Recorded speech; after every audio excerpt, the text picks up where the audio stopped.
In this motivational video, prolific public speakers Jordan Peterson and David Goggins discuss the topics of self-improvement and how to overcome your psychological limitations. You are watching Fuel Motivation. For more videos from your favorite public speakers, be sure to subscribe and turn on post notifications. Whatever I wanted, I did. And that's where I started seeing myself get further and further away from my true self. And your true self is found, honestly, in that very uncomfortable zone. I have this haunting voice in the back of my head. A lot of us have it. Yeah. We just ignore it. And it was there for years.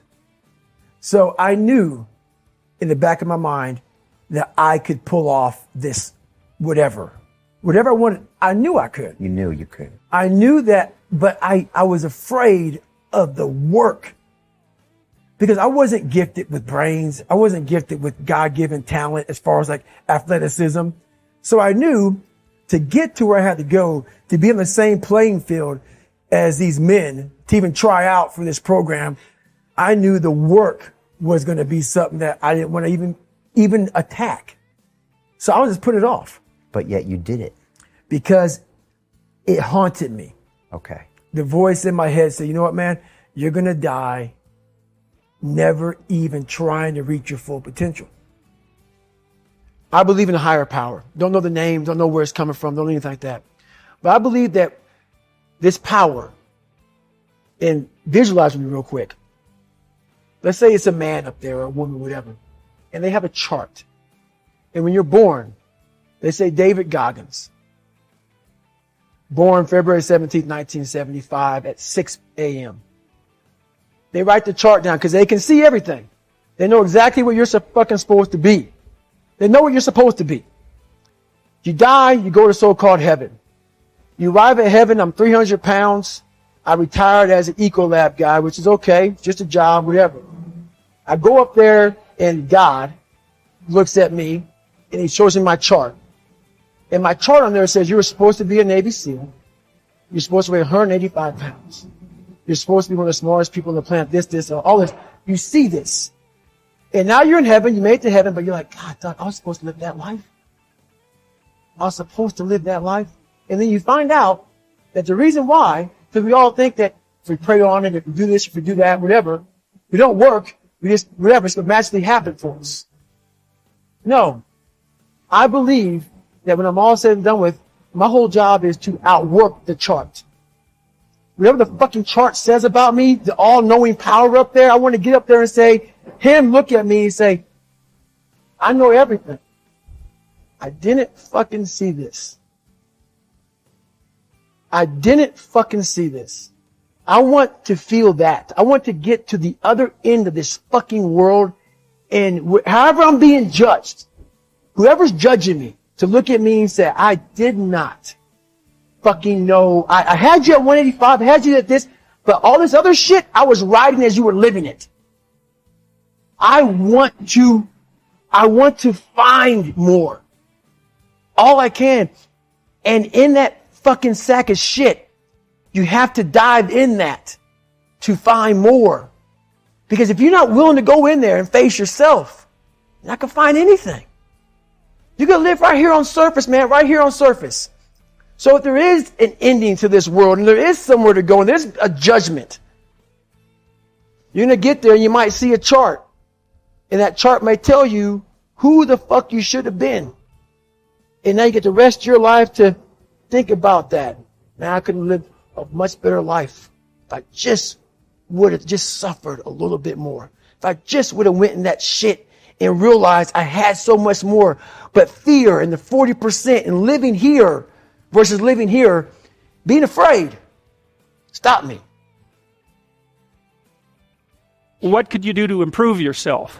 Well, let's step one step backwards. The first question might be, why should you even bother improving yourself? And I think the answer to that is something like, so you don't suffer any more stupidly than you have to.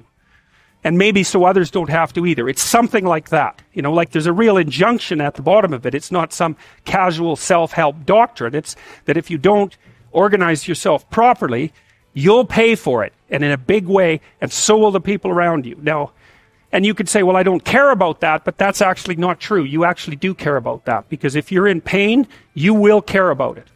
And so you do care about it, even if it's just that negative way, you know. It's very rare that you can find someone who's in excruciating pain who would ever say, well, it would be no better if I was out of this. It's sort of pain is one of those things that brings the idea that it would be better if it didn't exist along with it. It's incontrovertible.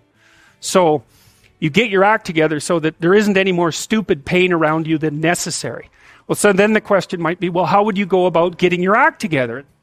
The point is, your best strategic position is, how am I insufficient and how can I rectify that? That's what you've got. And the thing is, you are insufficient and you could rectify it. Both of those are within your grasp if you aim low enough. One of the things why do you see that? That's another thing you keep saying, aim low enough, have a low enough bar. Why do you mean that? Well, let's say you've got a kid and you want the kid to improve. You don't set them a bar that's so high that it's impossible for them to attain it. You take a look at the kid and you think, okay, this kid's got this range of skill. Here's a challenge we can throw at him or her that exceeds their current level of skill, but gives them a reasonable probability of success. And so, like, I'm saying it tongue-in-cheek to some degree, you know, it's like, but I'm doing it as an aid to humility. It's like, well, I don't know how to start improving my life. Someone might say that. And I would say, well, you're not aiming low enough. There's something you could do that you are regarding as trivial, that you could do, that you would do, that would result in an actual improvement. But it's not a big enough improvement for you, so you won't lower yourself enough to take the opportunity. Incremental steps. Yes. So this is also what is achieved through exercise. It's one of the most important. Yeah. Well, what do you do when you go and lift weight? Yeah. You don't go and, like, if you haven't bench of course. pressed before, you don't put 400 pounds on the damn bar and drop the bar through your skull. Right. You know, you think, look, when I started working out when I was a kid, I was weighed about 130 pounds and I was 6'1". I was a thin kid and I smoked a lot. I wasn't in good shape. I wasn't in good physical shape. And I went to the gym and it was bloody embarrassing, you know, and people would come over and help me with the goddamn weights. Here's how you're supposed to use this. You know, it was humiliating. And maybe I was pressing 65 pounds or something at that point, you know, but what am I going to do? I'm going to lift up 150 pounds and injure myself right off the bat? No, I had to go in there and strip down and put my skinny goddamn self in front of the mirror and think, son of a bitch, there's all these monsters in the gym who've been lifting weights for 10 years and I'm struggling to get 50 pounds off the bar. Tough luck for me. But I could lift 50 pounds. And it wasn't very, very long until I could lift 75. And, well, you know how it goes. And I never injured myself when I was weightlifting. And the reason for that was I never pushed myself past where I knew I could go. And I pushed myself a lot. You know, I gained 35 pounds of muscle in about 3 years in university. I kind of had to quit because I was eating so goddamn much I couldn't stand it. I was eating like 6 meals a day. It was just taking up too much time. But there's a humility in determining what it is that the wretched creature that you are can actually manage. Aim low. And I don't mean don't aim, and I don't mean don't aim up. But you have to accept the fact that you can set yourself a goal that you can attain, and there's not going to be much glory in it to begin with. Because if you're not in very good shape, the goal that you could attain tomorrow isn't very glorious. But it's a hell of a lot better than nothing, and it beats the hell out of bitterness, and it's way better than blaming someone else. It's way less dangerous. And you could do it. And what's cool about it, there's a statement in the New Testament. It's called the Matthew Principle, and economists use it to describe how the economy in the world works. To those who have everything, more will be given. From those who have nothing, everything will be taken. It's like what's very pessimistic in some sense, because it means that as you start to fail, you fail more and more rapidly. But it also means that as you start to succeed, you succeed more and more rapidly. And so you take an incremental step, and, well, now you can lift 55 pounds instead of 52.5 pounds. You think, well, what the hell's that? It's like, it's one step on a very long journey. And so it starts to compound on you. So a small step today puts you in a position to take a slightly bigger step the next day. And then that puts you in a position to take a slightly bigger step the next day. And you do that for 2 or 3 years, man, you're starting to stride.